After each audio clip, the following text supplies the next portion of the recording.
we exchange information. We learn a lot about gangs through our cases.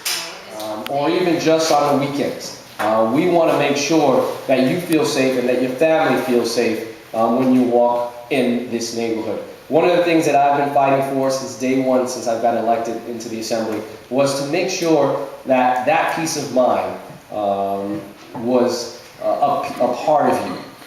Because we, as elected officials, we like to talk about so many different issues, but the quality of life issues, the safety issue is paramount.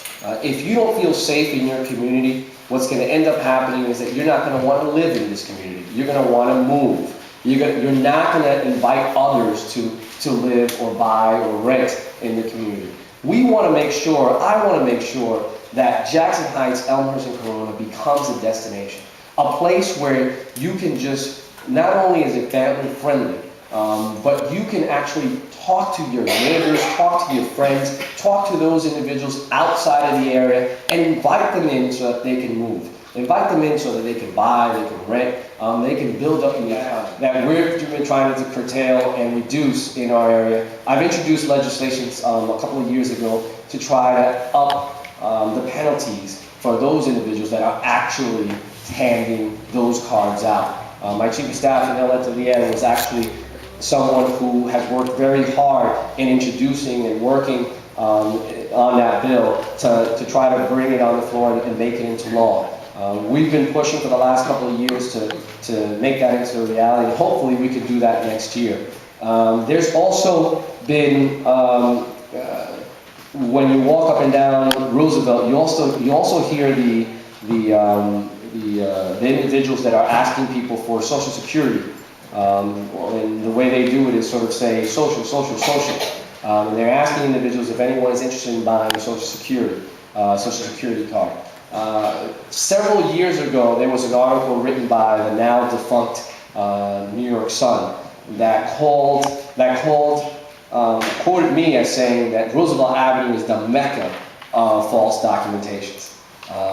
Because people from throughout the tri-state area and beyond come to Roosevelt Avenue for false documentation, from passports to Social Security cards, to fake IDs, you name it, to driver's licenses, you name it, they got it. And sometimes these individuals are so good that they can fool many departments because it's so realistic.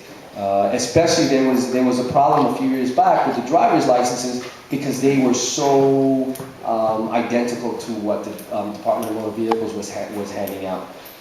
So these issues are still a problem on Roosevelt Avenue. Roosevelt Avenue is probably going to be my pet project for a very, very long time.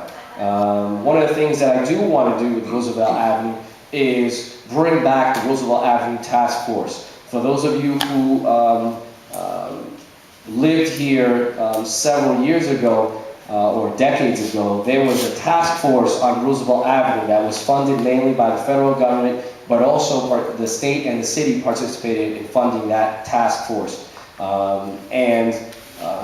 That task force was basically required to clean up Roosevelt from all its drug infestation, to clean up Roosevelt from all of the crime that was occurring, but it was mainly focused on drugs. And it did a great job of doing that. And then unfortunately what ended up happening is we were a victim of our own success, and the federal government sort of took the money back and sort of started cutting it and saying, well, you don't need it anymore. And as they cut it, the state said, well, we can't match it. The city said, well, we can't match what you have. And then it ended up decreasing.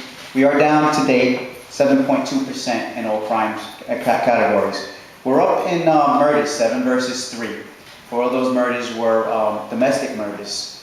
And we had 2 recently, very sad. There is only 1 homicide that happened in the precinct this year, in which it was a stranger.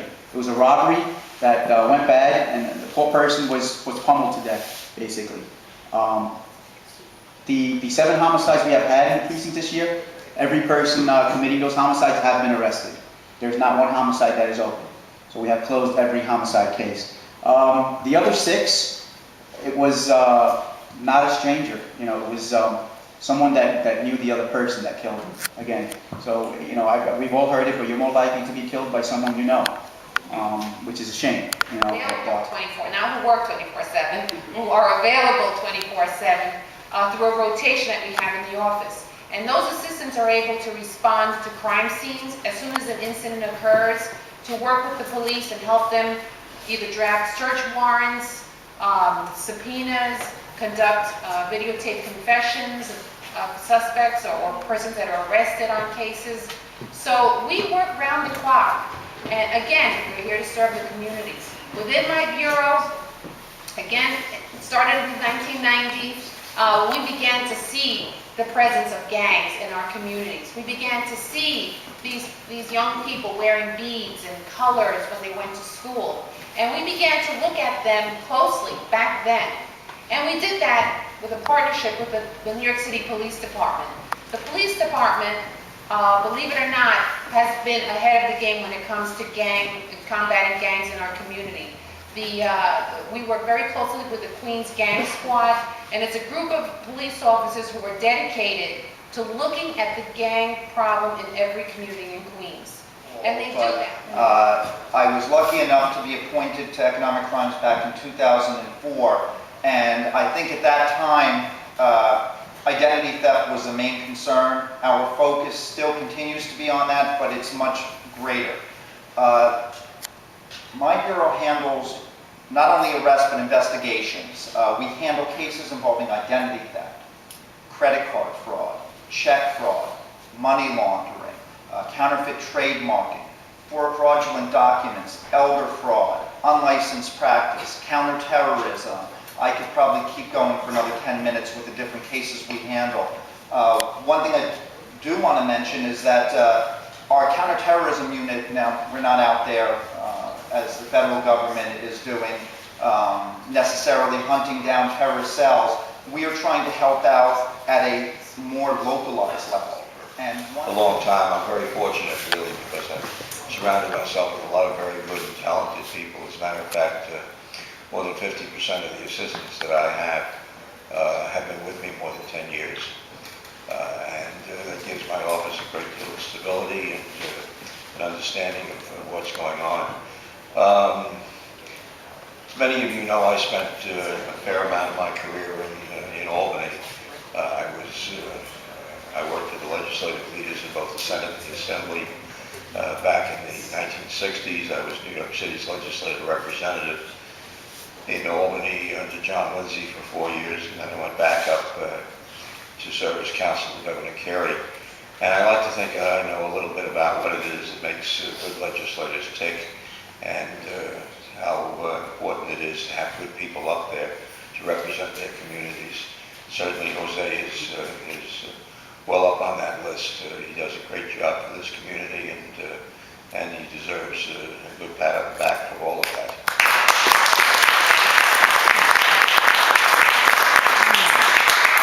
So having said that, let me just briefly tell you what's going on as far as we're concerned. As has been mentioned, we've been doing this for 19 years or so, and the results are extraordinary. I mean, I look back in 1991 when I first started, we had 361 homicides here in Queens.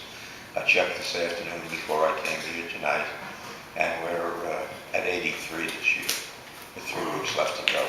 Just think of that for a second, 361 down to 83. So I'm satisfied we'll be under 100 this year, without any question whatsoever. We had 52,000 cars reported stolen here in Queens County in 1991. This year we'll be under 3,000. Violent crime is down by about 85% or so. Happens for a lot of reasons. There are a lot of people who take credit for it. I like to think that we as prosecutors are entitled to share in the credit. Certainly the men and women in the New York City Police Department are entitled to the lion's share of the credit. They do a fabulous job for us, they really do. And we have an office that's been working in partnership with them in so many different respects. I mean, Mariella